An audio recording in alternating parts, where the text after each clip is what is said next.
आज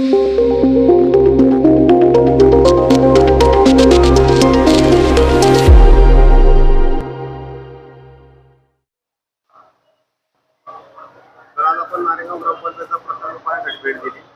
काय सांगाल? काय वाटतं? नारायणगावमध्ये छत्रपतीच्या पावनभूमीमध्ये भेट दिली आणि नारायणगाव तसे ग्रामपंचायत आहे, परंतु खरं ते मोठं शहर आहे. 70 ते 75,000 इथली लोकसंख्या आहे. परंतु इथल्या ग्रामस्थांनी, इथल्या ग्रामपंचायतच्या सदस्यांनी आणि सरपंचांनी दोन अशी देशापुढे उदाहरणं ठेवलेली आहेत की देशातल्या ग्रामीण भागामध्ये राबवले जाणारे हे दोन प्रकल्प पहिल्या वेळेस राबवले गेलेले आहेत.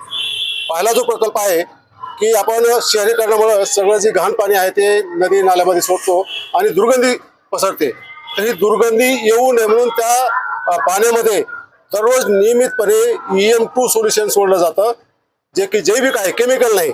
त्यामुळे पाणी स्वच्छ होतं आणि कुठलाही घाण वास येत नाही.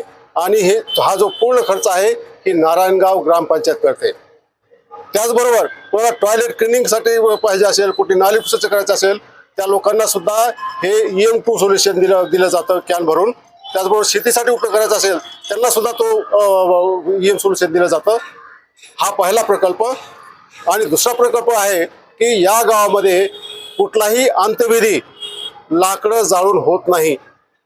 100% जी प्रेत आहेत ते गॅसवर चालणाऱ्या शेववाहिनीमध्येच जाळली जातात, अंत्यविधी केली जातात.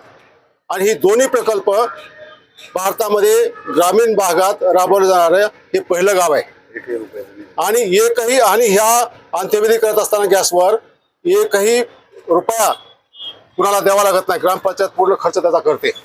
आणि ही दोन्ही प्रकल्प ग्रामीण स्तरावर राबवले जाणारे देशातले पहिले प्रकल्प आहेत. त्यामुळे मी नारायणगाव वासियाचं, इथल्या पदाधिकाऱ्याचं सर्वांचं अभिनंदन करतो आणि एक विनंती सर्व बाकीच्या शहरांना, ग्रामस्थांना करतो की त्यांनी सुद्धा या पावलावर पाऊल टाकावं.